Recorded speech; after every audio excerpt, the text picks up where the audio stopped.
Be'ezrat Hashem, comme je vous l'ai déjà dit, puisque nous sommes dans la période qui précède Pessah, on va parler d'une des mitzvot que nous avons le soir de Pessah. Pendant tout Pessah, c'est pas la même force. Est-ce que c'est une obligation ou bien que on l'applique? Il s'agit de la matzah. Oui, on s'imagine pas combien de secrets sont dans cet aliment.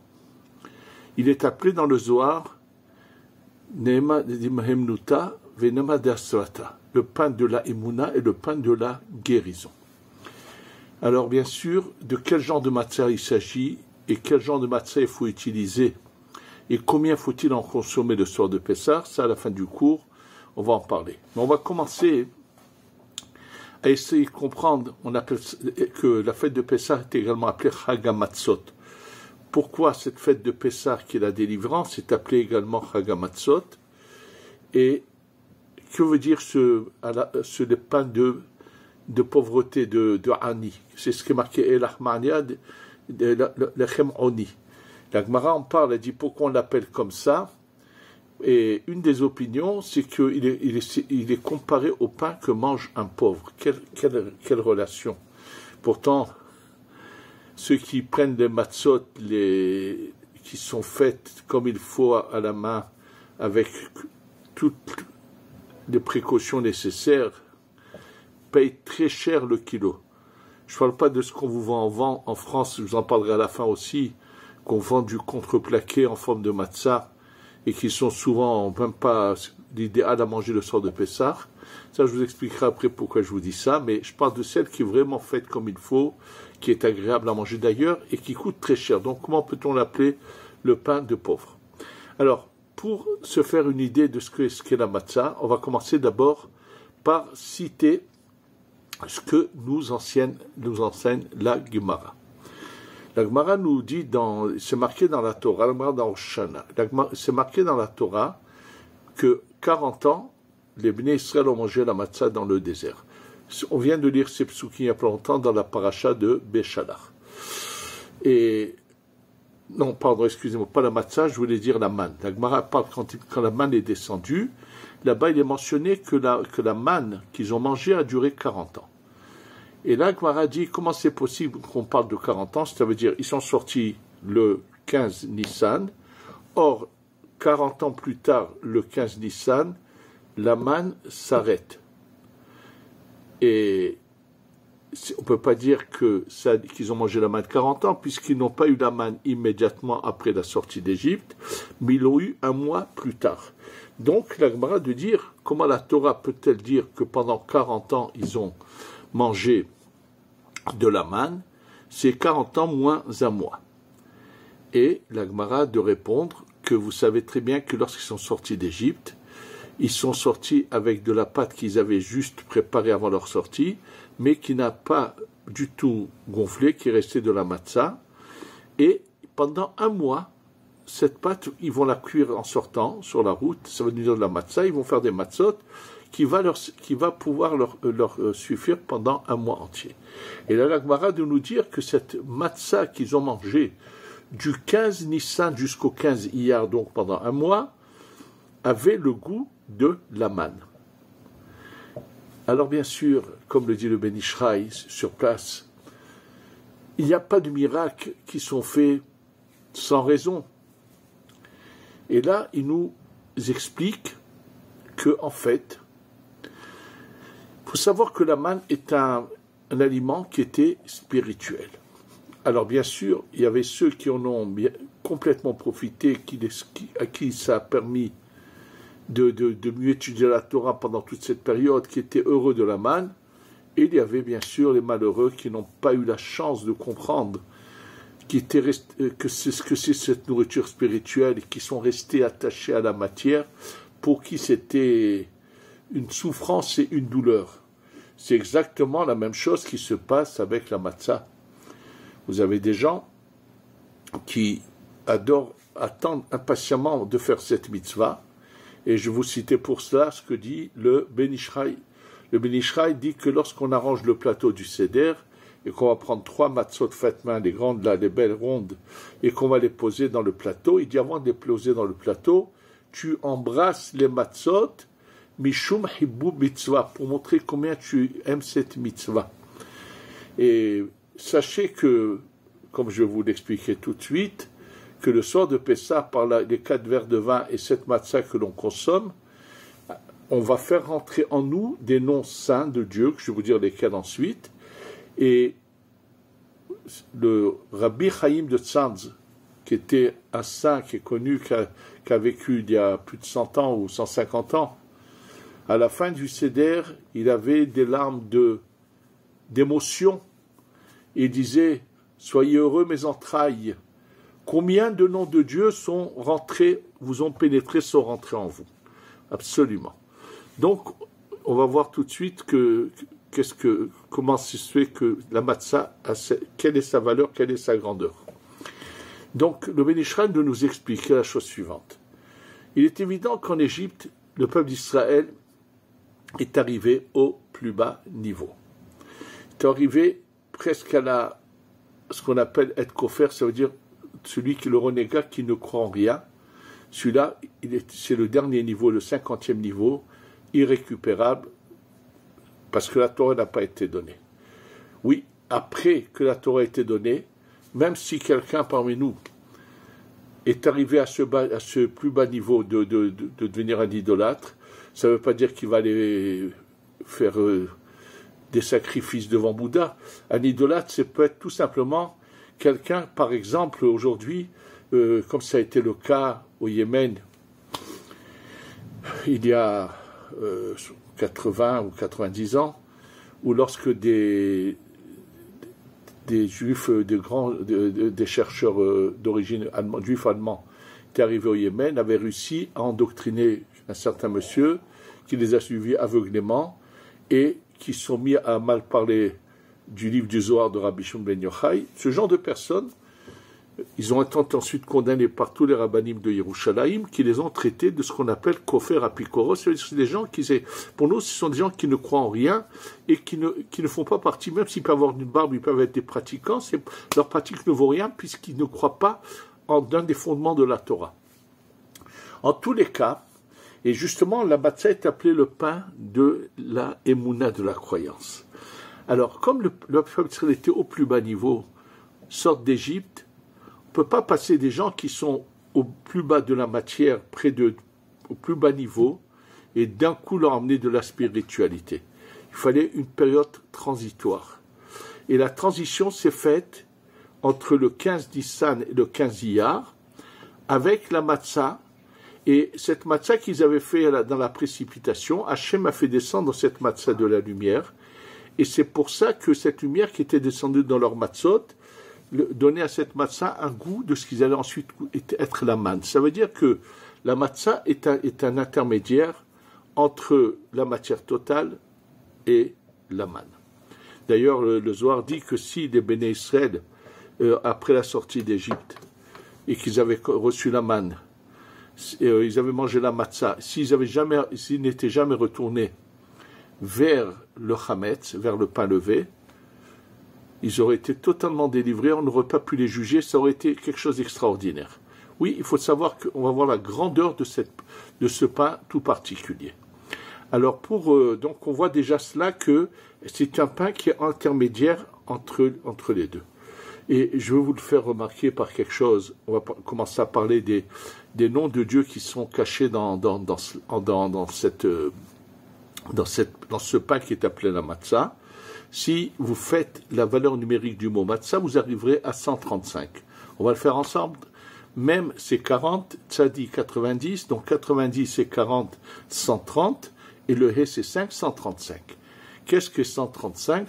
Alors, il faut savoir que dans les noms de Dieu, nous avons l'habituel, le Yud, le He, le Vav et le He, qui font 26. Mais lorsqu'on prend ces 4 lettres et qu'on les écrit en entier, ça veut dire le Yud, on va l'écrire Yud, Vav, Dalet. Et après, le He a plusieurs options d'être écrit, ou bien He Yud, ou bien He Aleph, ou He He. Pareil avec le Vav. Il y a comme ça 4 formules, et on va arriver à la valeur numérique de 72, 63, 45, 52. 72, 63 représentent les deux niveaux les plus hauts qu'on appelle Chokhma et Bina. 72 et 63, c'est 135, oui. Et on va voir pourquoi dans la Matzah, il y a une allusion à ce 135, mais encore d'autres allusions qu'on va voir tout de suite. Donc, en fait, la Matzah pourquoi elle a cette force? Parce que tout simplement, et là, il faut qu'on arrive à ce sujet qui est pourquoi faut-il qu'il se soit une Matzah faite main pour s'acquitter le soir de Pessah? Absolument. Il faut que vous sachiez que quand on fait un acte et qu'il y a la pensée, cette pensée fait descendre de la lumière dans l'acte que nous sommes en train de faire. Vous savez celui qui écrit un sofer, un scribe qui écrit un sefer Torah, si lorsqu'il écrit, il ne pense pas que ce qu'il écrit c'est le Shem Kedushat Sefer Torah, c'est-à-dire il a une très belle écriture, une main qui écrit à merveille, et si en écrivant, il n'a pas pensé que c'est pour la sainteté d'un Sefer Torah, ce Sefer Torah ne doit pas être utilisé, il n'a pas de sainteté. C'est pour ça qu'un Sefer Torah imprimé n'est pas un Sefer Torah. C'est un livre, mais n'a pas la sainteté d'un Sefer Torah. On voit que qu'est-ce qui donne à ces lettres-là, à ce Sefer Torah, sa sainteté, la pensée, comment ce Sefer Torah est écrit. Et plus la personne qui les écrit met sa pensée, plus elle fait descendre de la lumière. Le Harizal a dit, on a dit à Rabbi Chaim Vital, à son élève, on lui a révélé que grâce à son père, à Rabbi Chaim Vital, qui était sofer, que par la sainteté des tfilines, quand il écrivait des tfilines et des mezuzot, que par leur sainteté, par la lumière qu'il faisait descendre, il faisait exister la moitié du monde. Ça veut dire que grâce à lui, il empêchait beaucoup de mauvais décrets de venir. Vous savez très bien que à chaque fois qu'il y a eu des problèmes, il y a eu l'idée qu'avait lancé le dernier rabbi de Lubavitch, Zichrono Livracha, qui repose en paix, de faire un Sefer Torah pour l'ensemble du peuple d'Israël. Et il avait expliqué que si chacun a une lettre, le fait qu'il ait une lettre dans ce Sefer Torah, et que ce Sefer Torah est une puissance de lumière protectrice, celui qui a un lien avec ça est automatiquement est protégé. Il en a longuement parlé de cela. Donc il faut savoir qu'il en est de même. Alors bien sûr qu'il faut prendre l'eau, qu'on le mélange avec avec la farine, dire l'Echem Matzat Mitzvah pour la mitzvah de la matzah. Ensuite, quand c'est pétri, les appareils n'ont pas de pensée. Donc les matzot carrés faites en machine, sachez que c'est peut-être pas Hametz, c'est un problème quand je vous parle ensuite, mais il est évident qu'avec ça, vous ne pouvez pas vous acquitter le soir de Pessah, et même si c'est marqué sur la boîte Matzah Shmura, ça veut rien dire du tout, ça veut dire que le blé a été surveillé depuis sa moisson qui n'a pas reçu d'eau, c'est tout, mais c'est une matzah avec laquelle on ne s'acquitte pas le soir de Pessah, oui. Elle n'a pas été faite pour la mitzvah, et ça c'est l'ensemble des rabbanim sont unanimes là-dessus, et je vous dis à la fin du cours on va en parler. Donc par le fait que c'est fait pour la mitzvah, et il n'y a pas, et alors le fait qu'il y ait une différence, vous allez me dire mais si on fait du pain avec cette pensée, ça serait la même chose. Alors celui qui nous explique à merveille le sujet, c'est le Shla Akadosh. Je vous ai dit au début du cours, on l'appelle le pain des pauvres. Alors, pour vous expliquer cela, je vais vous donner un exemple, vous allez le comprendre tout de suite. Il y a, je sais pas, 25 ans ou 30 ans de cela,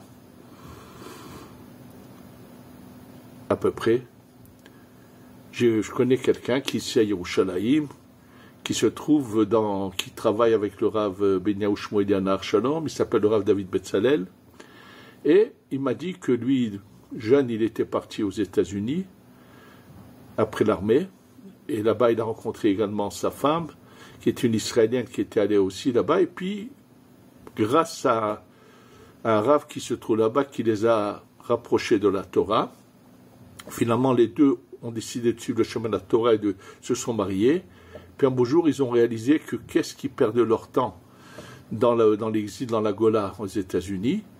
Ils ont dit, ça y est, je pense qu'il faudrait qu'on rentre. Ils ont pris la décision. Comme ils n'avaient aucun bien en matière qui leur appartenait, quand ils ont pris leur décision, ils se sont préparés, ils ont dit ils allaient dans 2 semaines finir leur loyer, ils ont donné démission du loyer, ils ont fait leur valise. 15 jours après, ils étaient installés ici en Israël. À l'encontre de cela, j'ai connu moi par contre quelqu'un qui était venu il y a, je sais pas, je vous dis, il y a peut-être 20 ans de cela en Israël. Il venait, il habite au Canada. Et je l'ai vu, je le connais bien, par la suite, il avait fait la bar mitzvah de son fils à laquelle j'avais assisté, et ce fils-là, finalement, un jour, pendant des années, a étudié ici chez nous au Kollel. Et lui me disait, Rabbi David, prie pour moi que je vienne. Alors je lui dis, mais quel problème? Il avait de l'argent. Je lui dis, mais quel problème? Viens. Il me dit, non, j'ai une usine, j'ai une maison, et malheureusement, à cause de l'usine, à cause de la maison, il ne pouvait pas venir. Le malheureux, c'est que finalement, son usine, il l'a perdue, et sa maison aussi, il n'avait plus les moyens, il s'est retrouvé jusqu'à aujourd'hui, il est là-bas au Canada. La différence, c'est simple. Le premier dont je vous ai parlé, qui s'appelle David Betzalel, il n'avait que sa personne, sans rien, rien ne l'attachait, aucune laisse au cou, aucune matière étrangère ne l'attachait, alors que le second, la matière, l'a complètement emprisonné. Sachez que quand on fait de la matzah, de l'eau, de la farine, ou pour les mélanges, et ça va au four. Alors que lorsqu'on fait du pain, on met de l'eau et de la farine, et ensuite on va mettre de la levure, et là on est dépendant, il faut attendre que ça monte. Tout le temps que ce n'est pas monté, il faut savoir que cette levure est le symbole du mauvais penchant, du mal, du Yetzar, du Satan, oui, qui cherche à monter, à se gonfler, qui cherche le choufouni que vous connaissez chez beaucoup de gens, malheureusement, c'est la levure, oui, il y a quelque chose, un corps étranger qui te rend prisonnier. La matzah est le symbole de la liberté, comme ce pauvre qui n'a rien, il n'a aucun bien, qu'on appelle ça, en matière qui l'attache. Il est un homme libre.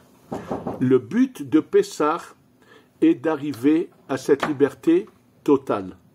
Et donc c'est pour ça que la matzah est appelée lechem oni, c'est une image de la liberté.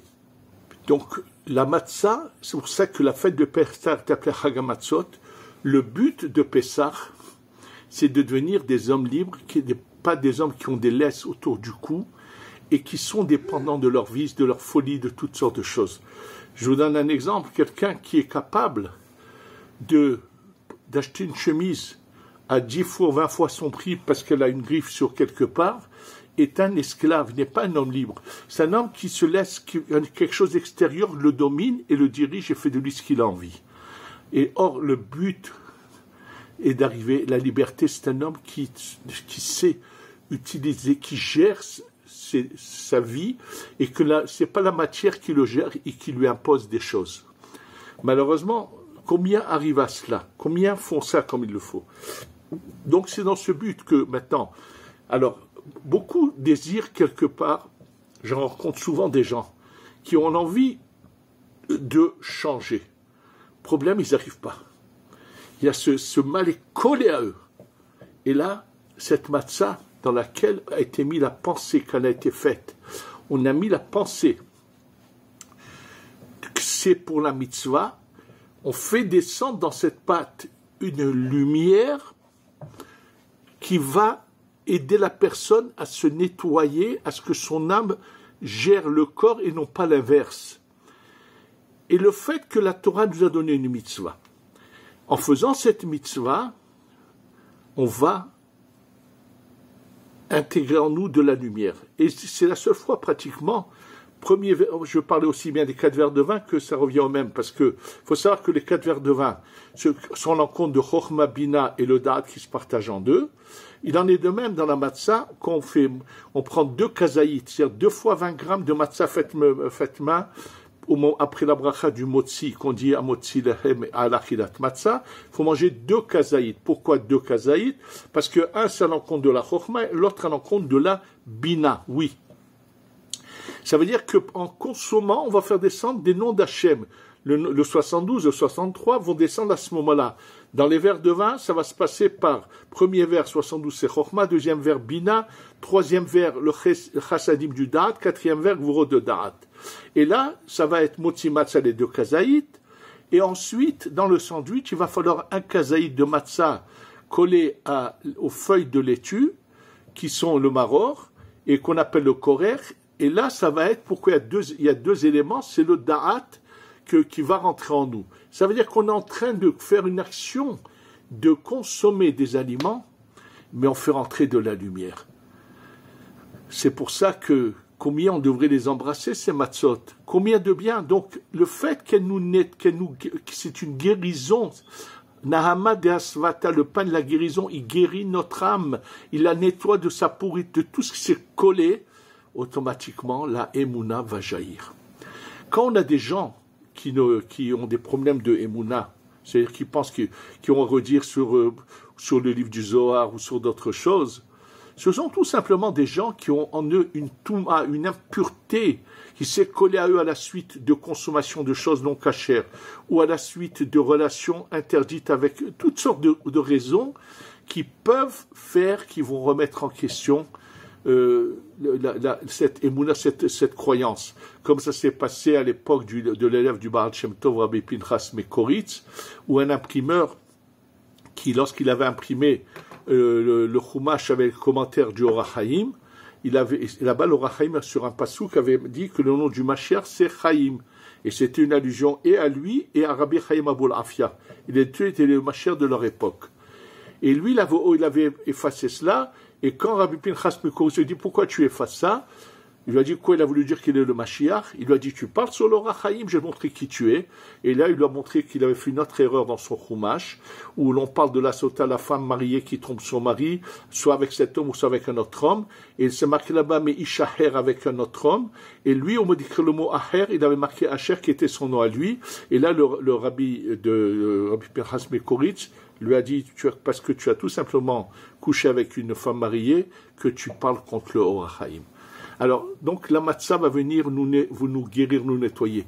Si on arrive à cette délivrance de ces laisses qui sont autour de notre cou, mais le Mashiach viendra tout de suite, le Beth Amikdash descend tout de suite, parce que finalement, Hachem nous fait traîner, on a des souffrances, on a tout ce qu'on passe. Hachem prépare le maximum de Bnei Israël pour que Be'ezrat Hashem, il puisse passer à l'étape suivante, il ne soit pas perdu et refoulé au prochain 6000 ans. Donc il faut savoir que c'est cette force de la matzah.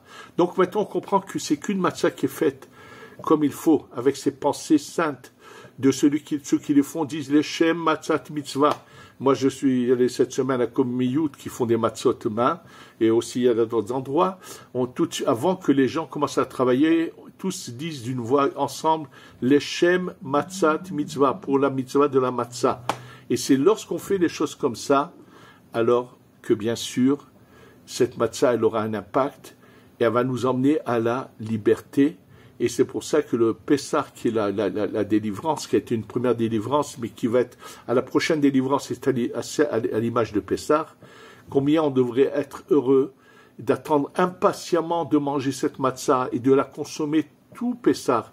Je vous conseille, tous ceux qui peuvent le faire financièrement, utilisez que ces matzot, mais qu'elles soient bien faites. Parce qu'on vous vend aussi en France, je vais vous le dire tout de suite, des matzot qui ont l'air d'avoir été faits à la main et qui sont très problématiques.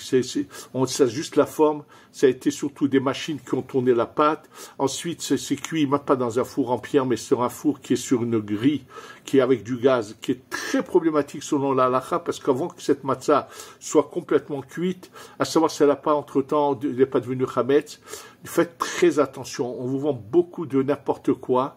Ne prenez que des matzot dont vous êtes sûr qu'elles ont été faites dans les conditions les meilleures, vraiment comme il se doit. Ça veut dire il y a plusieurs bonnes plusieurs endroits qui les font très bien. Mais je vous dis, ne vous faites pas avoir quand vous voyez des différences de prix, mais venez voir comment c'est fait, vous comprendrez la différence. Lorsque tout a été fait à la main, s'il fallait payer beaucoup plus de gens au travail que ce qui est fait à moitié avec des machines, et bien sûr même le genre de four, alors que les fours en pierre sont chauffés avec du bois, c'est tout à fait autre chose. Et là, sachez, préparez-vous dans cette joie, puisque de toute façon, quand viendra le Mashiach, il y aura le Beth Amikdash, on aura besoin de matzah toute l'année. À chaque fois qu'on devra consommer un sacrifice, on devra le consommer avec des matzot et pas du pain. Ça sera la période transitoire jusqu'à qu'on devienne complètement spirituel, mais toute la première période après la venue du Mashiach, on va continuer dans l'existence de la matière. Vous allez voir qu'on va passer, le pain sera oublié, on passera à la matzah. Face à Hachem, qu'on puisse la consommer cette année avec l'agneau pascal, et que sinon, même quoi qu'il en soit, quand on la consomme, qu'elle ait cet impact sur nous, de nous nettoyer, de nous rendre des hommes libres, pour nous préparer à la Goula Shema qu'on espère voir très bientôt. Amen ve Amen.